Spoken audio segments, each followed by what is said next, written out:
footage. EFX footage. सबको जय मसीह की।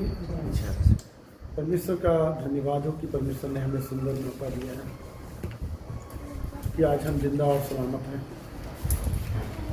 और जब हम परमेश्वर के वचन को पढ़ते हैं तो हम ये पाते हैं कि परमेश्वर ने हमसे इतना गहरा प्यार किया है कि उन्होंने जन्नत को हमारे लिए छोड़ दिया, ज़मीन के ऊपर आ गए, चरनी में पैदा हो गए और हमारे लिए मसीह यीशु ने काफ़ी दुख उठाया, पीड़ाएं सही, मारे गए, गाड़े गए और तीसरे दिन जी उठे।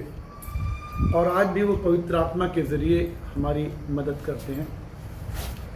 और आज हमारी कलीसिया ज़्यादातर लोग उपवास में हैं और ये अच्छी बात है कि उपवास रखना बहुत ज़रूरी है। उपवास का मतलब अगर आप यशायाह की किताब उसके 58 अध्याय में जाएंगे तो आप बहुत सारी बातों को वहाँ उपवास के बारे में पढ़ सकते हैं, इसके बाद में आप पढ़ सकते हैं। और सबसे बड़ी बात है कि उपवास का मतलब है अपने आप को दीन और हलीम करना, अपने आप को जैसा परमेश्वर चाहते हैं वैसा अपने आप को बनाना ही उपवास का मतलब है। किसी बहन ने ऐसा लिखा है कि उपवास रखने से आप परमेश्वर के साथ में अपने रिश्ते के बारे में गहराई से सोच पाते हैं और ये आपको याद दिलाता है कि ज़िंदगी में खाना पीना और दूसरी चीज़ें ही सबसे ज़रूरी नहीं है, और भी चीज़ें ज़रूरी हैं। और उन्होंने वैसा उपवास के लिए लिखा। किसी और ने लिखा है उपवास रखने से आप परमेश्वर के साथ में एक रिश्ता बनाते हैं। तो उपवास का मतलब यही है कि परमेश्वर के साथ रिश्ता बनाना, परमेश्वर के साथ मिलना, परमेश्वर की इच्छा को पूरा करना, परमेश्वर का क्या योजना है, क्या मर्जी है, उसको पूरा करना ज़रूरी है। और बाइबल में लिखा है कि जो दुष्ट आत्माएं हैं वो बगैर उपवास किए हुए आप उनको निकाल नहीं सकते हैं, उन पर आप जय नहीं प्राप्त कर सकते हैं। और जब हम मत्ती 4 अध्याय में पढ़ते हैं दूसरे आयत में, तो यहाँ पे हम पढ़ते हैं कि वह 40 दिन मतलब यीशु प्रभु 40 दिन 40 रात निराहार रहा और उसे भूख लगी।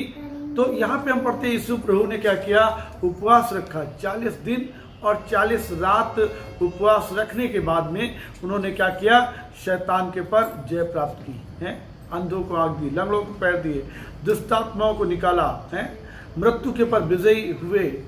तो यहाँ पे हम पढ़ते हैं यीशु मसीह ने उपवास रखा। और उपवास क्यों रखा, यीशु मानव जाति को बचाने के लिए स्वर्ग छोड़कर आया, दुख उठाया और अपने आप को कुर्बान कर दिया। और आप क्या करेंगे, आप उपवास के पीछे आपका क्या उद्देश्य है, क्या आपका मर्जी है, क्यों आपने उपवास रखा है, ये आपको सोचने की जरूरत है। दूसरा, हम निर्गमन की किताब 34-28 में हम मूसा के बारे में पढ़ते हैं। मूसा जिसका जीवन 40 पानी में से निकाला गया और पानी में से निकालने के बाद में राजमहल में परमेश्वर उसको लेकर के आता है। राजमहल से परमेश्वर उसको निकाल करके रेगिस्तान में लेकर के आता है। कहाँ जल में और कहाँ रेगिस्तान में बहुत बड़ा अंतर है। रेगिस्तान में आता है, भेड़ बकरियां चरा रहा है, सारा राष्ट्रीय वैभव उसका खत्म कर चुका है। और तब परमेश्वर उसके साथ में बातचीत करता है और बताता है कि मैंने तुझको चुना है, मैं ही तुझको यहाँ पे लेकर के आया हूँ, मेरा ही इसके पीछे उद्देश्य है। और उससे बात करता है परमेश्वर, उसको तैयार करता है और उसको क्या करता है कि बोलता है कि अब तुम्हें मिस्र में जाना होगा और मिस्र में जो हमारी प्रजा फंसी हुई है उसको तुम्हें बचाना होगा, उसको निकाल करके लाना होगा। फिरौन के हाथ से, उसके चंगुल से आपको निकाल करके लाना होगा, क्योंकि वो करा रही है, वो दुख और पीड़ा में पड़ी हुई है और उसकी दुहाई मुझे सुनाई पड़ी है। इसलिए मूसा तुम्हें क्या करना है, तुम्हें जाना होगा। तो मूसा ने जब तैयार हो गया, तो मूसा जब उनको निकाल करके ला रहा था, तो यहाँ पे हम 34-28 में पढ़ते हैं, निर्गमन की किताब 34-28 में पढ़ते हैं, मूसा तो वहाँ यहोवा के संग 40 दिन और 40 रात रहा और तब तक ना तो उसने रोटी खाई और ना ही पानी पिया। उसने उन तख्तियों पर वाचा के वचन अर्थात 10 आज्ञाएं लिख दी। और हम पढ़ते हैं कि परमेश्वर के नियम मूसा के हाथ में आना, ये बहुत बड़ी बात थी। और मूसा जब तैयार हुआ और तैयार होकर के जब प्रभु के काम को आगे बढ़ा रहा था तो रास्ते में कई कठिनाइयाँ आ रही थी और वहाँ पे वो परमेश्वर के साथ बातचीत कर रहा था और इस प्रकार से वो 40 दिन 40 रात वहाँ पे रहने पाया, क्या नाम, निराहार रहने पाया, परमेश्वर के साथ में रहने पाया और परमेश्वर की वाचाओं को और आज्ञाओं को प्राप्त करने पाया। और फिर मूसा ने क्या किया, इतनी बड़ी लीडरशिप को हैंडल किया जो शायद किसी इंसान के बस में नहीं है। अगर परमेश्वर उसके साथ ना हो तो वो कर नहीं सकता है। फिर एक कहानी और हम पढ़ते हैं, ये एस्तेर की कहानी है। एस्तेर के बारे में आप जानते हैं कि वो एक ऐसी लड़की है जो बचपन से ही अनाथ है, ना तो माता है और ना ही पिता हैं, लेकिन परमेश्वर की योजना का वो हिस्सा थी, इसलिए परमेश्वर उसको राजमहल में लेकर के जाता है। वो राजमहल में रानी है वहाँ पे और उसको सारा सुविधा प्राप्त है और सारी उसको जो भी चाहिए वो सब प्राप्त है, सारा सुख सुविधा वो उसको प्राप्त है। लेकिन एक समस्या वहाँ पे आती है कि जो जाति है यहूदी जाति, उसके खिलाफ एक षड्यंत्र है और वो शायद अगर एस्तेर नहीं खड़ी होगी और लोग नहीं खड़े होंगे और लोग प्रार्थना नहीं करेंगे तो हो सकता है कि वो मतलब संपूर्ण जाति को नष्ट कर दिया जाए। ऐसा राजा वहाँ पे आज्ञा निकालता है, इस तरीके का षड्यंत्र होता है। लेकिन क्या होता है, एस्तेर के पास में संदेशा पहुँचता है। हम 4:3 में पढ़ते हैं और एक एक प्रांत में जहाँ जहाँ राजा की आज्ञा और नियम पहुँचा वहाँ वहाँ यहूदी बड़ा विलाप करने लगे और उपवास करने लगे और बहुतेरे टाट पहने और राख डाले हुए पड़े रहे। 4:13 में लिखा है, तब मुर्दकै ने एस्तेर के पास ये कहला भेजा कि तू मन ही मन ये विचार न कर कि मैं ही राजभवन में रहने के कारण और सब यहूदियों में से मैं बची रहूंगी, क्योंकि जो तू इस समय चुपचाप रहे तो और किसी न किसी उपाय से यहूदियों का छुटकारा और उद्धार हो जाएगा, परंतु तू अपने पिता के घराने समेत नाश होगी। तब एस्तेर ने मुर्दकै के पास कहला भेजा कि तू जाकर सूसन के सब यहूदियों को इकट्ठा कर और तुम सब मिलकर मेरे निमित्त उपवास करो 3 दिन और रात, ना तो कुछ खाओ और ना कुछ पियो, और मैं भी अपनी सहेलियों सहित उसी रीति उपवास करूंगी और ऐसी ही दशा में मैं नियम के विरुद्ध राजा के पास भीतर जाऊंगी। यदि मैं नाश हो गई तो हो गई। और रानी एस्तेर ने अपनी कौम को बचाने के लिए उपवास रखा और अपनी जान को जोखिम में डालकर अपने लोगों को बचा लिया। तो यहाँ पे हम पढ़ते हैं कि हम जो बचाए गए हैं उसके पीछे क्या उद्देश्य है, दूसरों को बचाना, हो सकता कौम को बचाना, हो सकता राष्ट्रों को बचाना, हो सकता लोगों को बचाना, हो सकता बहनों को बचाना, हो सकता गरीबों को बचाना, हो सकता कंगालों को बचाना। और बचाने के लिए ही परमेश्वर ने हमको चुना है। अगर हम इस काम में चूक जाते हैं तो शायद हम सोचे कि हम बच जाएंगे, लेकिन हम बच नहीं सकते, हम नाश हो सकते हैं, हम बर्बाद हो सकते हैं। और इसलिए हमें अपने आप को इस बात के लिए हमेशा तैयार रखना है कि हम किसी न किसी रीति से लोगों को बचाएं और परमेश्वर की इच्छा को हम पूरा करें। जब प्रभु यीशु मसीह इस दुनिया में था उसने बहुत ज़्यादा ही काम किया। यहाँ पे हम ऐसा पढ़ते हैं यीशु के बारे में, यीशु ने यहाँ पर कैसे कैसे लोगों को बचाया है।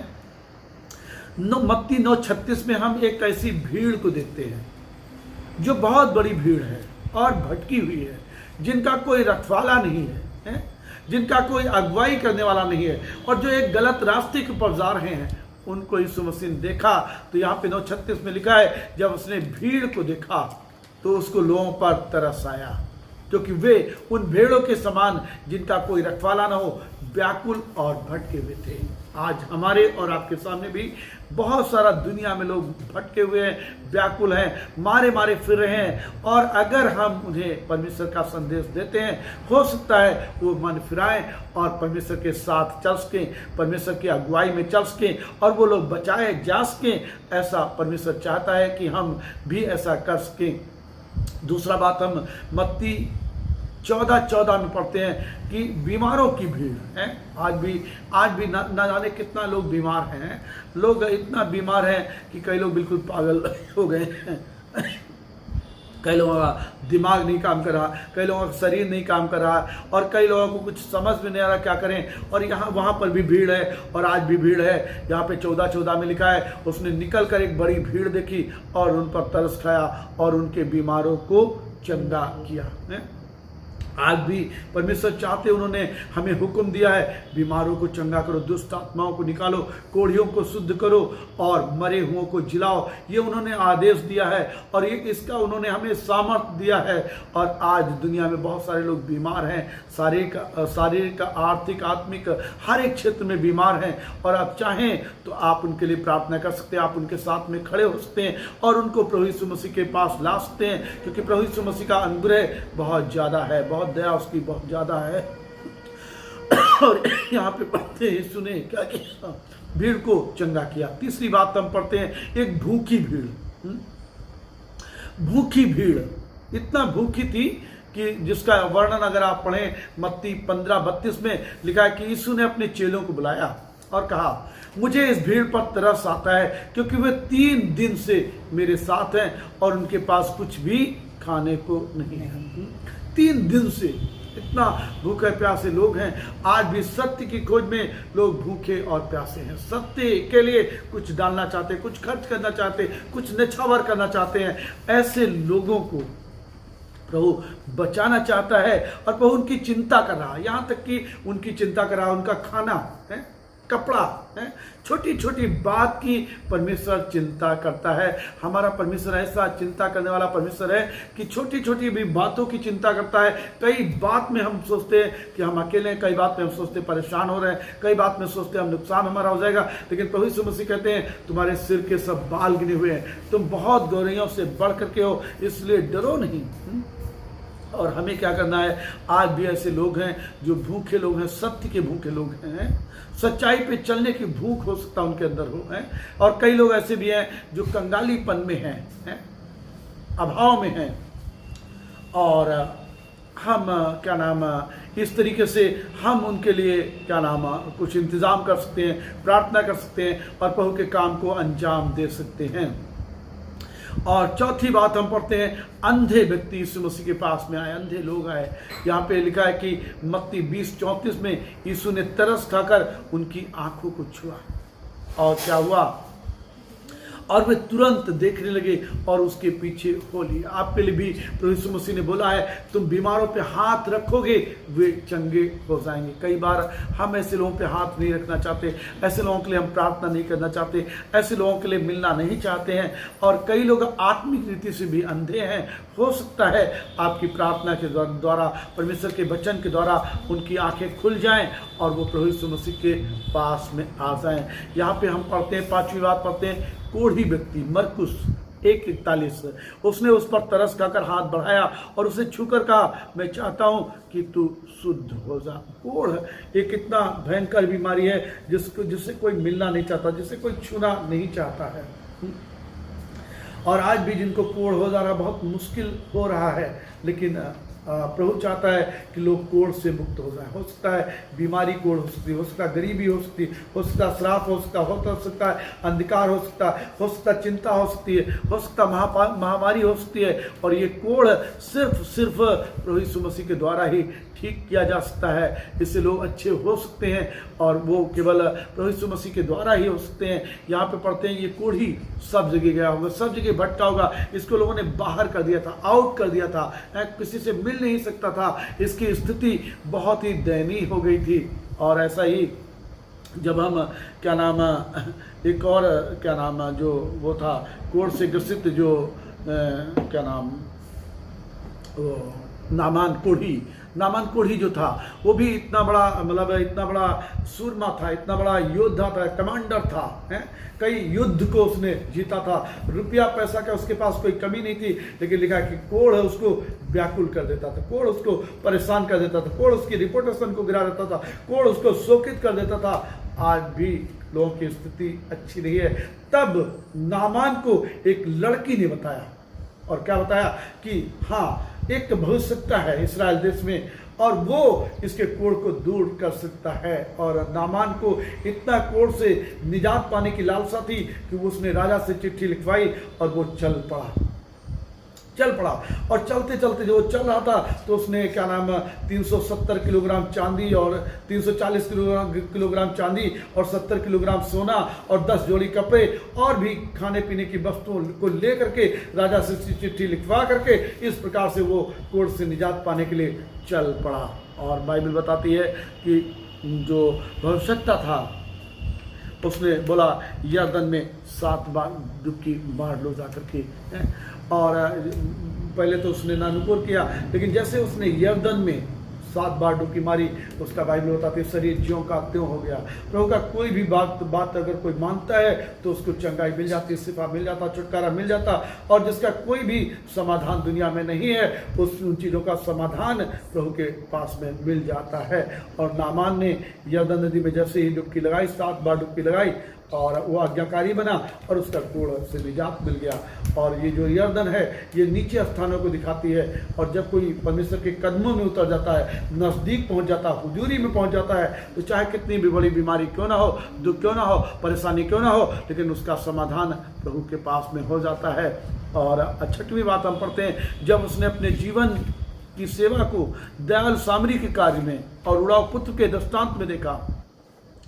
आप इस कहानी को पढ़ सकते हैं। दयाल सामरी है जो व्यक्ति घायल कर दिया गया था, जो व्यक्ति रोगी कर दिया गया था, जिसको डाकुओं ने मारा और पीटा था, और उस रास्ते से कई धार्मिक लोग गए लेकिन उसका किसी ने मदद नहीं किया। और सामरी जब आता है तो हम पढ़ते हैं कि वो अपनी सवारी के ऊपर उसको लाता है, अपना मरहम पट्टी करता है, उसमें जितना भी खर्चा आता है वो सामरी व्यक्ति उस खर्चे को बेयर करता है, उसको सराय में सुरक्षित जगह पे पहुंचाता है जहाँ पे उसकी देखभाल हो सके। और ये सामरी और दयालु सामरी जो है ये प्रभु यीशु मसीह को दिखाता है। और उड़ाव पुत्र में जो पिता है वो परमेश्वर को दिखाता है। उड़ाव पुत्र जब दूर चला गया था, पिता के घर से दूर चला गया था, उसके क्या हालात हो गए थे, क्या उसका जीवन बदतर हो गया, सब बद से बदतर हो गया था। आप लोगों की जिंदगी परमेश्वर से दूर होने के कारण बद है।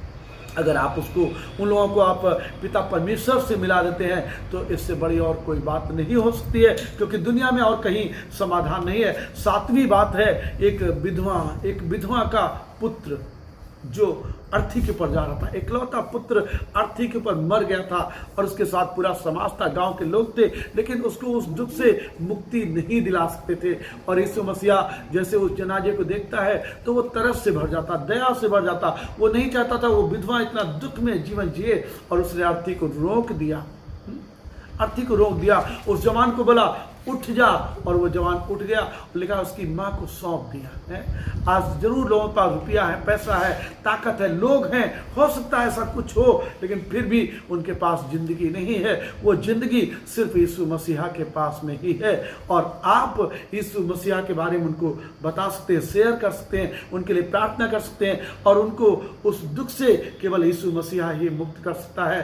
धन नहीं मुक्त कर सकता, ताकत नहीं मुक्त कर सकती है, लोग नहीं मुक्त कर सकते हैं। और इस तरीके से ये अनुग्रह प्रभु ने आपको दिया है, ये अवसर आपको दिया है, ये पावर आपको दी है। इसी के लिए परमेश्वर ने आपको चुना है, बुलाया है, ठहराया है और अब तक संभाल करके रखा है। और क्या आप परमेश्वर के लिए कार्य कर सकते हैं? क्या परमेश्वर के लिए जा सकते हैं? क्या परमेश्वर के लिए भूख और प्यास है? क्या परमेश्वर के लिए फास्टिंग कर सकते हैं? क्या परमेश्वर के लिए खर्च हो सकते हैं? ऐसा अगर हो सकते हैं तो परमेश्वर आपको आदर का बर्तन बनाना चाहता है, आदर का बर्तन बनाना चाहता है। पौलुस ऐसा कहता है, घर में छोटे और बड़े सब प्रकार के बर्तन तो होते हैं, लेकिन जो स्वामी के काम आता है वो आदर का बर्तन कहलाता है। और अगर आप आदर का बर्तन कहलाना चाहते हैं, आदर के पात्र बनना चाहते हैं, परमेश्वर के जन बनना चाहते हैं, तो मैं आपको ये बोलना मांगता हूं कि आप परमेश्वर के लिए काम करें। खोए हुए लोगों के, जो दुनिया में खोए हुए लोग हैं, भटके हुए लोग हैं, अंधे लोग हैं, कोड़ में पड़े हुए लोग हैं, और जिनका कोई इलाज नहीं, मौत में पड़े हुए लोग हैं, केवल सिर्फ यीशु मसीहा ही विकल्प है और कोई विकल्प नहीं है।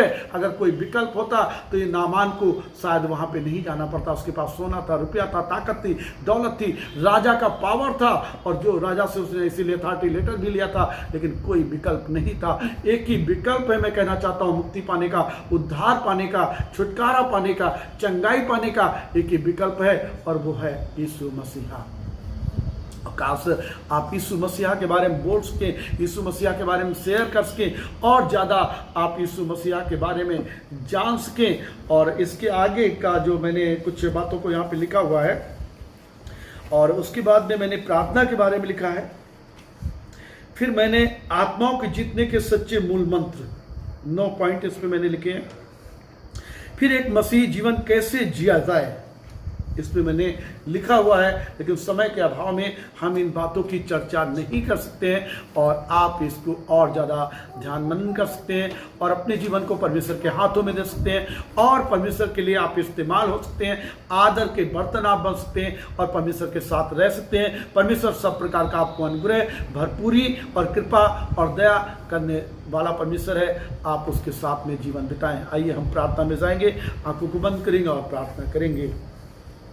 प्रेमी पिता, हम दिल की गहराई से धन्यवाद देना चाहते प्रभु यीशु मसीहा, जब हम दुख में थे, पीड़ा में थे, श्राप में थे, बीमारी में थे, अंधकार में थे, मौत में थे, कोई विकल्प नहीं था प्रभु, आप जन्नत को छोड़ करके इस जमाने में जहां पाप है, दुख है, नफरत है, पीड़ा है, बाइबल में आपने लिखवाया कि वो अपने घर आया, अपनों ने उसे नहीं पहचाना।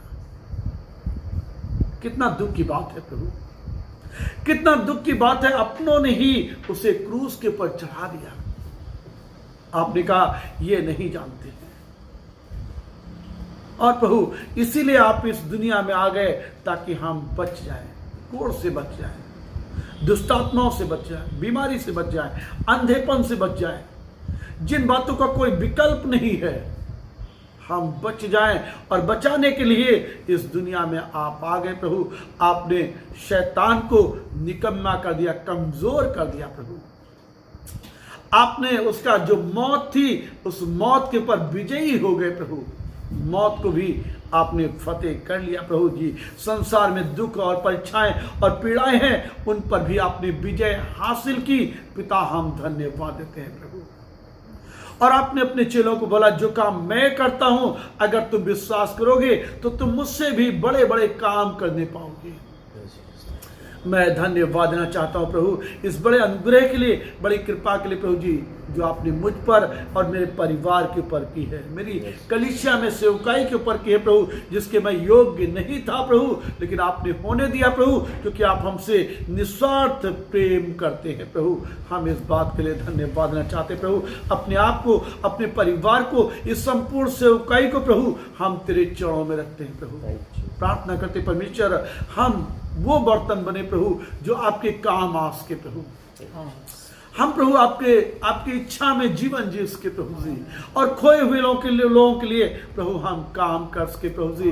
हम प्रार्थना करना चाहते हैं आज भी प्रभु, बीमारों की कोई कमी नहीं है, अंधे लोगों की कोई कमी नहीं है, पाप में पड़े हुए लोगों की कोई कमी नहीं है, कोढ़ियों की कोई कमी नहीं है, अभाव में पड़े हुए लोगों की कोई कमी नहीं प्रभु। हम उनके लिए प्रार्थना करते जो आज बीमारी की दशा में है प्रभु, टेंशन में है, डिप्रेशन में है, गरीबी में है, श्राप में है, कोढ़ में है। पवित्र आत्मा, हमारी प्रार्थना है उनके बंधन यीशु मसीह के नाम से टूटने पाए प्रभु, और प्रभु यीशु मसीह आपका आत्मा वहां पे कार्य करने पाए प्रभु, लोग आजाद किए जाए, स्वतंत्र किए जाए प्रभु।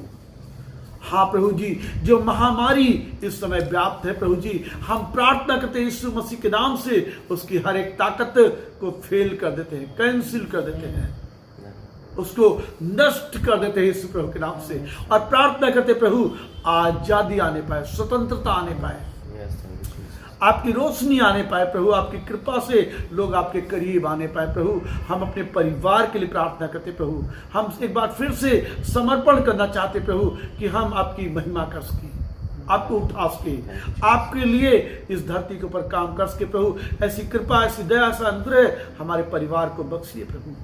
हाँ प्रभु, हमें जो सेवकाई यहाँ पे दी है प्रभु, इस सेवकाई से जुड़े हुए हर एक व्यक्ति के लिए हम प्रार्थना करना चाहते हैं, यीशु के नाम में प्रार्थना करते हैं प्रभु, उनके बंधन टूटने पाए, उनकी जो आत्मिक अंधापन है प्रभु वो यीशु के नाम से खुलने पाए प्रभु। बीमारी से वो चंगे होने पाए, डिप्रेशन से चंगे होने पाए, दुष्ट आत्माओं से आजाद होने पाए, और प्रभु आपका आवाज को सुन करके वो संसार में काम कर सके, आपके अच्छे बर्तन बन सके, आपके काम में आ सके। प्रभु ऐसी कृपा, ऐसी दया, ऐसा अनुग्रह उनको बख्शिए प्रभु, मैं यही प्रार्थना करता हूँ। हमारे अजीज लोग जो अपने घरों में जमा है प्रभु, आप उनको आशीषित करिए।